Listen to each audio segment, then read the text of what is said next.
रद्द करो, कुर्सी छोड़ो रद्द करो। सेना मुर्दाबाद मुर्दाबाद मुर्दाबाद। सेना go back go back go back. SG साहब शर्म करो, शर्म करो शर्म करो।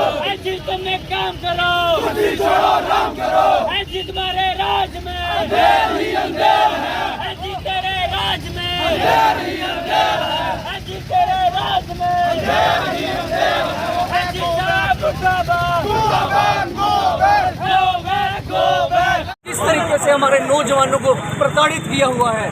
पिछले दिनों हमने देखा कितने अरसे से हम देख रहे हैं जितनी भी रिक्रूटमेंटें हुई सब रिक्रूटमेंट कैंसिल, सब में भ्रष्टाचार सामने आया है। और इस तरीके से नौजवानों को जिस प्रकार से प्रताड़ित किया जा रहा है जम्मू कश्मीर के अंदर, ये बड़ा ही दुर्भाग्यपूर्ण है। आने वाली बड़े बड़े वादे किए गए थे जब आर्टिकल 370 हटाया था कि आने वाला जो नया जम्मू कश्मीर होगा उसमें नौकरियों की बहार होगी, इस तरीके की बहार है जबकि पूरा नौजवान सड़कों पे है।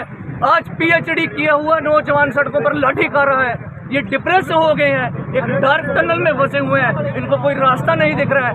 कम से कम इतनी शुद्ध बुद्ध करनी चाहिए थी। मैं दाद देना चाहूँगा उन तमाम पॉलिटिकल पार्टीज की जिन्होंने सपोर्ट किया इनको, और सिर्फ मात्र एक political party Bharatiya Janata party जिसको पूरे जम्मू प्रदेश से इन्होंने जिता के भेजा था, वो आज बंद कमरों के अंदर जानकारी मिली है कि कठुआ पुलिस ने इस पीस जो मार्च था इसको रोकने का प्रयास करवाया, क्या देखिए? प्रयास इस तरीके का होता रहेगा। ये पुलिस ये सीधा कंट्रोल है होम मिनिस्ट्री से। ये तानाशाही सरकार दिल्ली में बैठ के जम्मू कश्मीर पुलिस को कंट्रोल कर रही है, लेकिन नौजवानों के हौसले इस भीगती हुई बारिश में भी बुलंद है और ये कभी टूटने वाले नहीं है। हम एफटेक जो ब्लैक लिस्टेड कंपनी है उसको रोल बैक करा के ही छोड़ेंगे जम्मू कश्मीर से। तब तक नौजवान पीछे नहीं हटेगा जब तक एफटेक कंपनी को रोल बैक यहाँ से नहीं किया जाता। और उसी के साथ साथ मनोज सिन्हा जो कि कहते हैं आईफोन ये वो वीडियोस देखना, इस तरीके की बेहुदा स्टेटमेंटें देके आज हमारे सर पे बैठे हुए हैं। ऐसे ही राज्य से आते हैं जिसको कोई जानता तक नहीं है, और पूरा जम्मू कश्मीर जो कि पूरे वर्ल्ड में फेमस है उसके नौजवानों को, इंटेलिजेंट नौजवानों को इस तरीके से, जो कि UPSC में टॉप करता है, हर एक क्षेत्र में टॉप करता है, उसको इस तरीके से आज रोड पे लाकर छोड़ दिया है इस LG प्रशासन ने। जी एसजी साहब शर्म करो। कि हम हमेशा हर एक इलेक्शन में देखते हैं कि नौकरी का वादा तो किया जाता है पर नौकरी दी नहीं जाती है। और अगर इस बार हम देखें बहुत सारे GMT के बच्चे हैं जिनके 2.5 साल से फॉर्म लगे हुए हैं, चाहे वो फाइनेंस अकाउंटेंट सिस्टम का हो, चाहे वो फाइनेंस सब इंस्पेक्टर का हो, चाहे फाइनेंस इंस्पेक्टर का हो। 2.5 साल से बच्चों ने फॉर्म लगाए हैं और वो 2.5 साल से तैयारी कर रहे हैं। अब वो बच्चों की स्थिति ये हो गई है कि ना वो आगे जा सकते हैं पीछे जा सकते हैं। मतलब स्थिति ये है कि आगे कुआं पीछे खाई।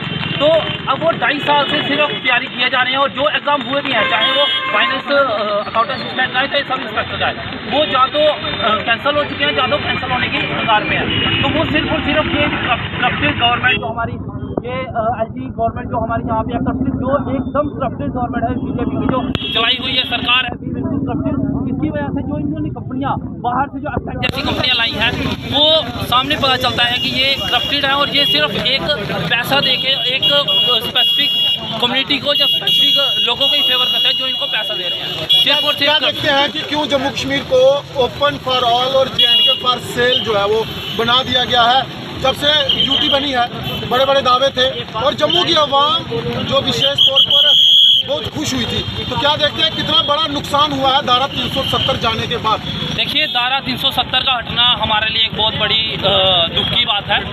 ये कहा तो गया है धारा 370 हटने के बाद कि यहाँ पे रोजगार आएंगे, नौकरी आएंगी, खुशहाली बढ़ेगी। लेकिन जो जम्मू कश्मीर पहले धारा 370 पे बहुत ज़्यादा खुशहाल था, बहुत ज़्यादा प्रॉस्पर था, लेकिन वो आहिस्ता आहिस्ता वो चाहते हैं कि ये जो हमारा ये जो जम्मू कश्मीर है ये उन्हीं स्टेट्स की तरह गरीबी में, जैसे यूपी बिहार और बाकी जो स्टेट्स हैं जहाँ पे ज़्यादा गरीबी है, वैसी गरीबी में चल जाए, बेरोजगारी में चल जाए। ये यहाँ का जो युवा है वो एक तरह से सुसाइड करने की कगार पे आ चुका है, क्योंकि उसे को रोजगार नहीं है। अगर उसे रोजगार नहीं है तो वो क्या करेगा? ना यहाँ पे कोई ज़्यादा प्राइवेट कंपनीज हैं, और जो अपने ये गवर्नमेंट जॉब के इंटरव्यू पेपर हो भी रहे हैं वो जहाँ तो कैंसिल हो रहे हैं, जहाँ तो कैंसिल होने की कगार पे है। तो ना ये ले रहे हैं एग्ज़ाम्स ले रहे हैं। तो ये जो इन्होंने धारा 370 हटने के बाद कहा था कि बहुत सारे रोजगार आएंगे या बहुत सारी नौकरियां आएंगी, हमारा जम्मू कश्मीर और ज़्यादा अच्छा होगा और ज़्यादा खुशहाल होगा। ये सिर्फ एक ढकोसले हैं, ये झूठे वादे हैं। भाजपा नेताओं की भूमिका को किस तरह से देखते हैं? बड़े बड़े दावे हैं, कभी बुलडोजर लेकर टोल तोड़ने की बात और कभी आप लोगों का साथ देने की बात, क्या देखते हैं? देखिए, भाजपा नेता जितने भी हैं, चाहे वो जम्मू कश्मीर में हैं, चाहे बाकी अदर स्टेट में हैं, वो सब झूठे वादे करते हैं और कुछ भी उनके पास नहीं है। आज भी हम यहाँ पे देख रहे हैं कि बाकी बहुत सारे लोग यहाँ पे, बहुत सारे युवा जो पार्टी जो युवाओं के साथ हैं वो यहाँ पे आई हुई हैं, लेकिन जो बीजेपी जो मेन पार्टी जो खुद को बोलती है हम युवाओं के साथ हैं, हम बेरोजगारों के साथ हैं, हम सबको रोजगार देंगे, वो आज यहाँ पे नहीं है। उनका कोई भी आपको बंदा यहाँ पे नहीं दिखेगा। क्यों? क्योंकि वो नहीं चाहते कि युवाओं को रोजगार मिले, नौकरियाँ मिले। जी सर, क्या नाम है आपका? जेकेएसएसबी का एक एस्पिरेंट हूँ। ये मैंने इसलिए कहा क्योंकि कुछ दिन पहले, 2 दिन पहले जेकेएसएसबी के चेयरमैन साहब ने कहा था कि जो बच्चे रोज प्रोटेस्ट कर रहे हैं वो बच्चे नहीं है, वो एस्पिरेंट्स नहीं है, वो एक सेक्शन ऑफ सोसाइटी है। फिर हम उनको बता दें कि हम सेक्शन ऑफ सोसाइटी नहीं है, हम बच्चे एस्पिरेंट्स हैं, 2 साल से तैयारी कर रहे हैं, पढ़े लिखे बच्चे हैं, हम कोई सेक्शन ऑफ सोसाइटी नहीं है या पॉलिटिकल मुद्दों पे नहीं काम कर रहे। हम इधर अपना हक मांगने के लिए आए हैं, किसी से लड़ने, किसी के झगड़ने का हमारा हक है, वो आपको हमें देना पड़ेगा। ये हम किसी से भीख नहीं मांग रहे, हम मांग ही क्या रहे हैं? एक यही मांग रहे हैं कि एपटेक कंपनी, जो प्राइवेट कंपनी, जो ब्लैक लिस्टेड कंपनी है, उसको बदल दो। और हम चाहते हैं कि हम ये थोड़ा ज्यादा कुतुब मीनार को कठुआ में ले आओ, हम यही चाहते हैं कि एपटेक कंपनी को बाहर निकाल दो। सारी कहानी खत्म, हम पेपर देने के लिए तैयार है। हमें नहीं विश्वास उसके ऊपर कि वो पहले भी धांधलियां कर चुका, आगे भी धांधलियां करेगा। हमें क्या पता कि कोई बच्चा पेपर दे रहा है, ठेका किसने दिया उसको, पहले ये बता। टेंडर क्लॉज निकला, उसको चेंज क्यों किया? क्यों? इसलिए चेंज किया, इसको अंदर लाने के पहले इसको रिजेक्ट किया था क्योंकि टेंडर क्लॉज में लिखा था कोई भी ब्लैक लिस्टेड कंपनी नहीं चलेगी।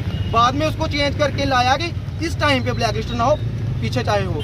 उसका क्या मतलब है? वंस से black listed always say black listed. एक बार चोरी किया हुआ बंदा, चोर सजा भी काट दे, वो चोर ही रहता है।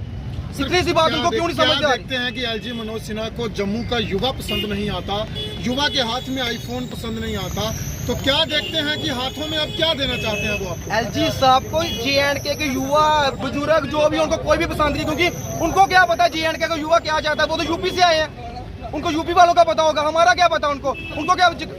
हम अपने घर पे जिस घर पे गुजरी हो उसके बाप को ही उसका पता होता है या उसके घर वालों को ही उसका पता होता है। एलजी साहब बाहर के हैं, उनको बिल्कुल नहीं पता यहाँ पे क्या हो रहा है। वो सिर्फ एक अपनी जिद्दबाजी, ऑटोक्रेसी चला रहे हैं, अपनी डिक्टेटरशिप चला रहे हैं आपकी। तुम लोग जो मर्जी करो, हम तुम्हारे साथ कभी नहीं देंगे, जो मर्जी कर लो। जेकेएसएसबी भी उनके कहने पे एडमिट कार्ड निकाले, बच्चे तैयार ही नहीं है पेपर देने के लिए, तो क्या फायदा एडमिट कार्ड निकालने का? बच्चों से बात तो करो कि बच्चे पेपर देना चाहते भी हैं। हमें नहीं यकीन है इस एपटेक के, हमारी एक ही मांग है, एपटेक को बाहर करो और एक ट्रांसपेरेंट तरीके से पेपर करो। सर, क्या देखते हैं कितना बड़ा नुकसान है? आपके पास चुने हुए नुमाइंदे नहीं है और आप लगभग 5 सालों से बिना गवर्नमेंट के जम्मू कश्मीर में। सबसे बड़ा नुकसान ही यही है। अगर इस टाइम कोई गवर्नमेंट होती तो हम किसी उसके नुमाइंदे से बात करके अपनी बात आगे पहुंचा सकते हैं, पर इस टाइम ब्यूरोक्रेट चल रहा है, कोई किसी की नहीं सुन रहा। जितना मर्जी हम चीखते रहे, हमारे पे जम्मू में लाठी चार्ज हुआ, क्यों? हम शांति से प्रोटेस्ट ही कर रहे थे, उन्होंने हमें अंदर से उठा के बाहर लेके हम पे लाठी चार्ज किया। उस बात को उन्होंने बड़ा बनाने के लिए बच्चों को बाहर निकाला पहले, फिर उन पे लाठी चार्ज किया, फिर उनको डिटेन किया, अगले दिन फिर से उनको डिटेन किया।